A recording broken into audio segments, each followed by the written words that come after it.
Historia número 1. Mi psiquiatra dice que el hombre que veo detrás de mí es una alucinación. Se equivocó. Llevo semanas sin mirarme bien en el espejo, ni en un espejo en el escaparate de las tiendas, porque cuando lo hago, él está ahí, parado justo detrás de mí, observando. Empezó hace como un mes, después del incidente en la playa. Yo era salvavidas. No era una carrera, solo un trabajo de verano para pagar las cuentas. La mayoría de los días eran aburridos. Niños corriendo, gente olvidando su protector solar, alguna picadura de medusa, cosas de rutina. Pero ese día fue diferente. Había un anciano. Parecía confundido, desorientado. No paraba de acercarse al agua completamente vestido. Yo lo guiaba suavemente de vuelta hacia su familia, que parecía exasperada explicando que tenía demencia. Esto pasó varias veces. Me ocupé de un niño que se había raspado de la rodilla y le quité el ojo de encima al anciano, como por unos 10 minutos. Eso fue todo lo que necesitó. Cuando volví a mirar, ya estaba allá, bien lejos, más allá de las olas, donde el agua se vuelve profunda y traicionera. No estaba nadando, estaba forcejeando con la cabeza, flotando bajo las olas, y el pánico grabado en sus ojos. Toqué el silbato, agarré mi flotador y corrí hacia las olas. El agua estaba fría y la corriente fuerte. Nadé con todas mis fuerzas. Me ardían los brazos, me gritaban los pulmones, pero era muy tarde. Para cuando llegué al lugar donde lo había visto por última vez, ya no estaba. Solo el agua gris. Buscamos por horas. Su cuerpo apareció en la costa a 1 milla de distancia a la mañana siguiente. La culpa fue inmensa, aplastante. Era mi trabajo vigilar, proteger, y había fallado. No lo había notado a tiempo. Si tan solo hubiera estado más atento. Unos días después del funeral, empezó. Me estaba cepillando los dientes, mirándome fijamente al espejo. No en el espejo exactamente, sino detrás de mi reflejo. Era el anciano. Su piel estaba hinchada y pálida. Sus ojos eran huecos. Su ropa empapada, pegada a su delgada figura, y solo estaba mirándome.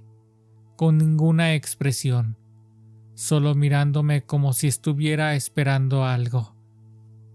Me mojé la cara pensando que estaba cansado y estresado, pero cuando volví a mirar, todavía estaba ahí. Se veía más claro. No era solo el espejo del baño, era cualquier superficie reflectante. En un charco en la acera de la calle, en el cromo brillante del parachoques de un coche, la superficie oscura de mi café. Cada vez que veía mi reflejo, ahí estaba él, un pasajero silencioso. Dormir se volvió en un campo de batalla. Cerraba los ojos y lo veía, flotando en la oscuridad detrás de mis párpados. Me despertaba sudando, convencido que estaba de pie en la esquina de mi habitación. El apetito se esfumó. Perdí peso. El mundo comenzó a sentirse irreal, como una imagen mal proyectada. Al final, me derrumbé y fui a un psiquiatra. Me sentí como un tonto intentando explicarlo. Sigo viendo al hombre que se ahogó en los reflejos. La psiquiatra, una mujer amable, con ojos cansados, escuchó pacientemente. Asintió mucho. Lo llamó como una manifestación alucinatoria, inducida por un duelo. Una forma elegante de decir que mi culpa me hacía ver cosas. Me recetó un medicamento suave contra la ansiedad y me dio algunos consejos. Lo más importante es intentar romper la asociación. Evitar mirar superficies reflectantes por un tiempo. Apartar la mirada. Cuando la culpa empiece a desvanecerse, cuando empieces a procesar el trauma, estas visiones disminuirán, desaparecerán. Dijo con voz tranquila. Sonaba demasiado simple, pero estaba desesperado, así que lo intenté. Cubrí el espejo de mi baño con una toalla. Aprendí a afeitarme al tacto. Dejé de beber café. Era difícil vivir en un mundo donde tenía que desviar la mirada de mi propia imagen, pero estaba decidido a hacer lo que fuera. Durante una semana, casi pareció funcionar. No lo estaba viendo porque no estaba mirando. Los medicamentos aliviaron mi ansiedad. Empecé a dormir un poco mejor. Pensé que ella sí tenía razón. Sí era mi mente. Y entonces, las cosas empeoraron mucho. Era de noche. Caminé a casa desde la tienda de comestibles. El sol se estaba poniendo, proyectando largas sombras en el pavimento. Miré mi propia sombra que se extendía hacia mí, y él estaba ahí.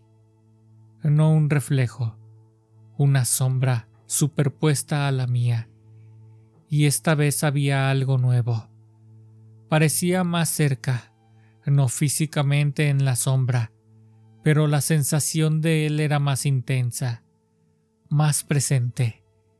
Como si hubiera dado un paso hacia mí en el espejo espectral que ocupaba. La sangre se me heló. Ya no era solo reflejo del agua. En los días siguientes, las cosas se intensificaron. Lo veía en el débil reflejo de mi televisor, cuando éste se encontraba apagado, en la superficie pulida de la mesa, y cada vez estaba un poco más cerca. Su forma sombría en mi sombra ya no estaba solo detrás de mí, casi se fusionaba con la mía. La sensación de su presencia se estaba volviendo opresiva, un peso constante en mi pecho.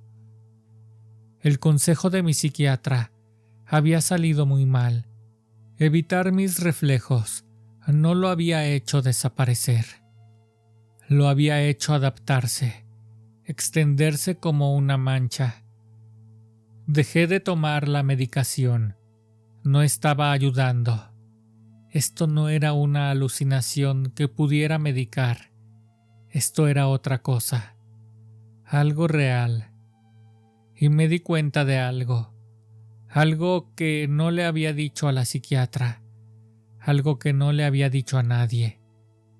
El anciano, cuando se estaba ahogando, no había llegado demasiado tarde. Esa es la mentira que me conté a mí mismo y la que le conté a todos. La verdad es que lo alcancé. Vi el pánico en sus ojos. Sentí sus manos frágiles y desesperadas agarrándome mientras luchaba por respirar. Lo tenía. Podría haberlo salvado, pero no lo hice. Verás. Ser salvavidas presenta oportunidades. La gente es vulnerable al agua, inconsciente, y yo tengo un hobby, uno muy particular. Empezó hace algunos años. Una necesidad, una curiosidad, ver qué sentía, ver cómo se apagaba la luz de los ojos de alguien, sabiendo que yo era la causa. El primero fue un borracho que se había desmayado demasiado cerca de la orilla por la noche. Fácil y sucio. pero fácil. Después de eso, la culpa fue diferente, no como esto.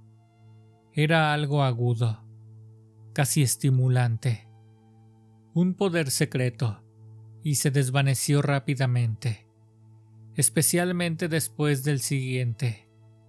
Cada nueva experiencia, cada nuevo tipo de final que se orquestaba, parecía limpiar el paladar, por así decirlo.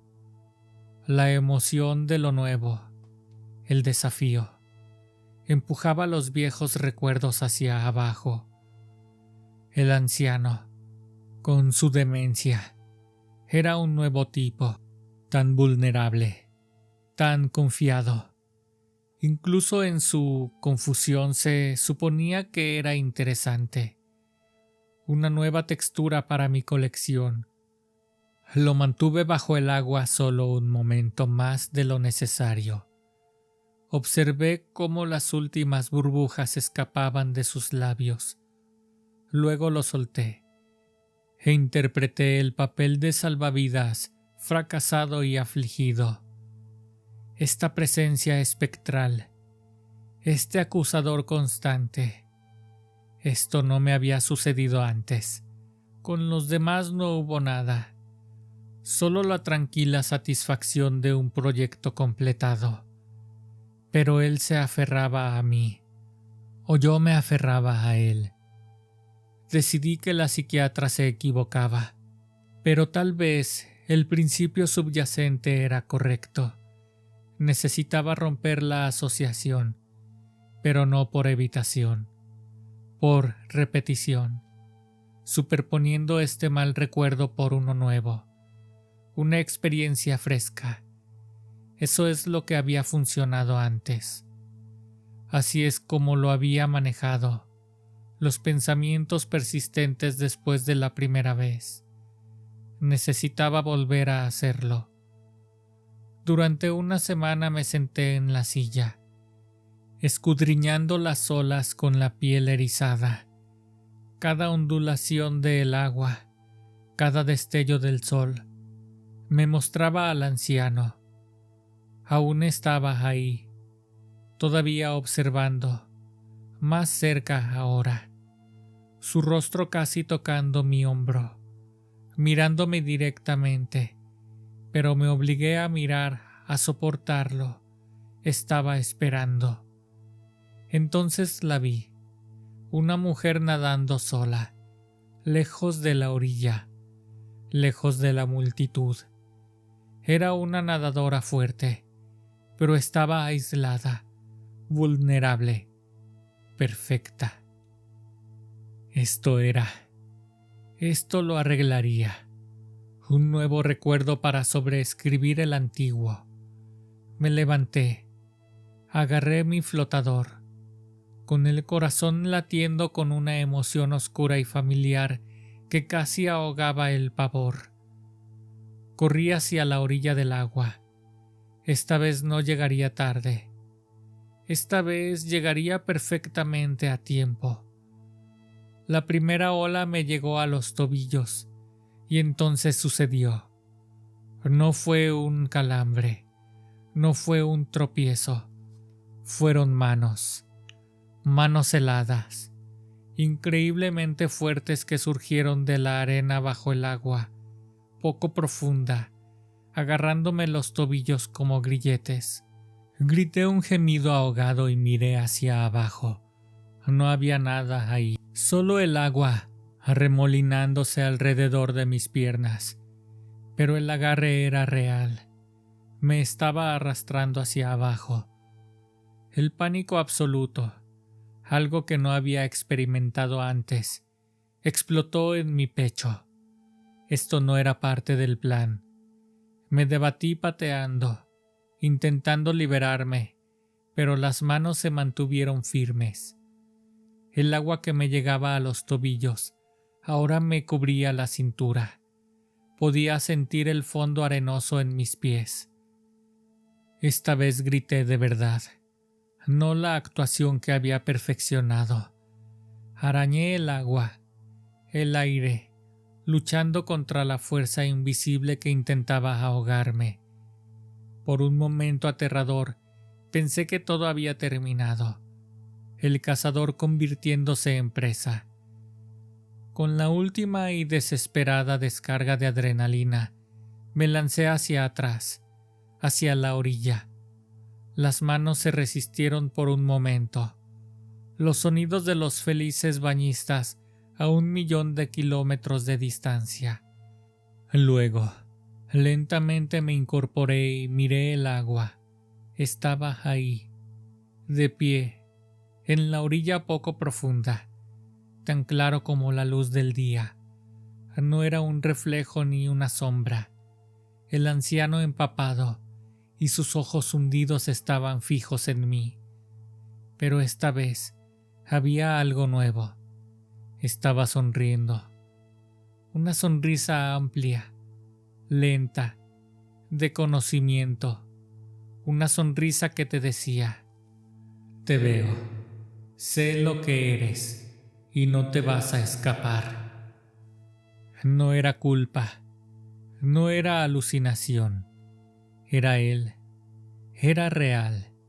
Y ya no solo estaba mirando, estaba evitando que matara a más personas. No esperé, no pensé, simplemente corrí. Escapé de la playa, del mar, de ese hombre sonriente. Corrí hasta que llegué a mi coche y de ahí hasta mi departamento. Estoy aquí ahora. La toalla está afuera del espejo. Ya no puedo evitarlo. Está de pie detrás de mí, más cerca que nunca. Su sonrisa se ha ido, reemplazada con esa misma mirada paciente. ¿Qué hago? ¿Cómo me deshago de él? No puedo volver a la playa. No puedo acercarme al océano.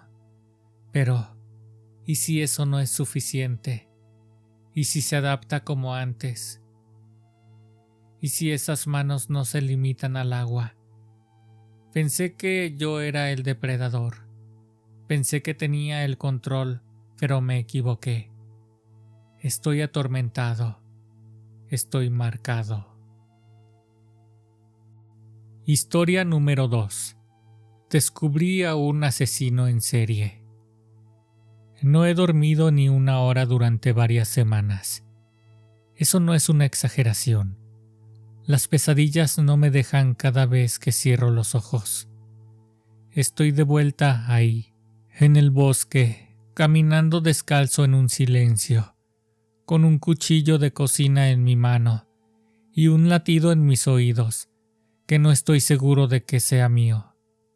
Me despierto temblando, a veces con tierra debajo de las uñas o pequeños cortes en los pies, y últimamente me he estado despertando en lugares donde no me quedé dormido. Mi nombre es Carson Bale.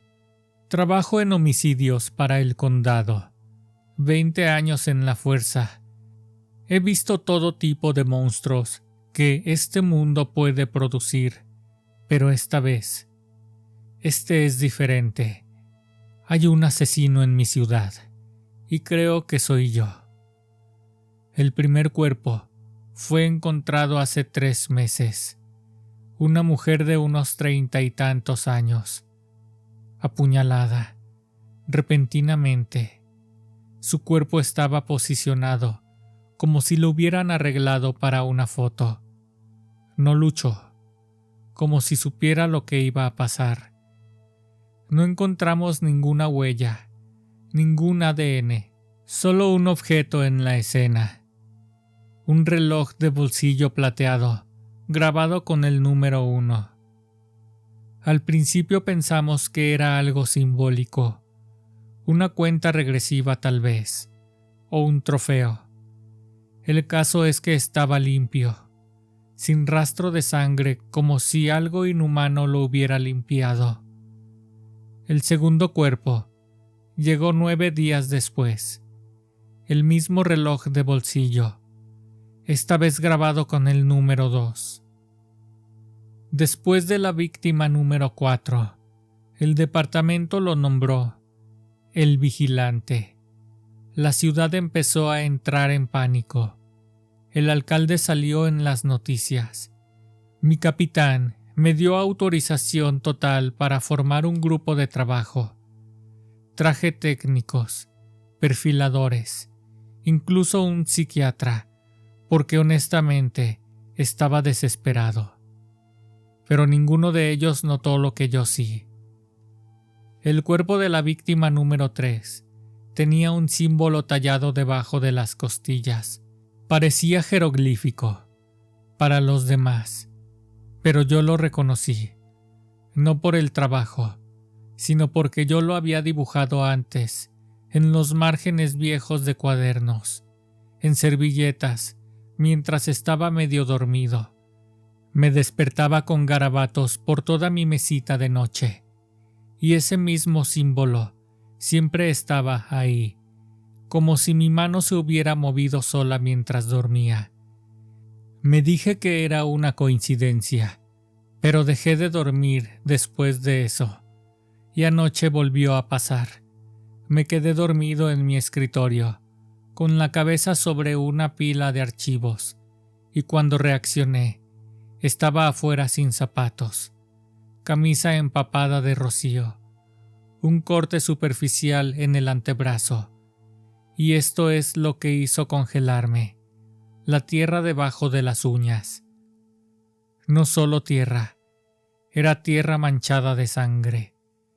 Fui directo a la estación, revisé la base de datos de delitos y efectivamente, se había presentado un informe solo 2 horas antes. Una mujer encontrada en el bosque a las afueras de la ciudad. La misma disposición, las mismas heridas, el mismo reloj, número 7. Mi corazón se detuvo, no solo por el cuerpo, sino porque sabía exactamente dónde lo habían encontrado, porque lo había soñado. Esta mañana rompí el protocolo, revisé el depósito de pruebas, abrí el cajón marcado como asesinatos de vigilante, 7 relojes alineados como piezas del museo, pero había algo nuevo. 8º reloj, lo miré fijamente, estaba impecable, intacto, sin evidencia registrada todavía, excepto porque acababan de encontrar la 7ª víctima. Este debería existir, a menos que el asesino ya haya hecho su próximo movimiento. Entonces lo vi, las iniciales talladas en la parte inferior de la tapa, C.V.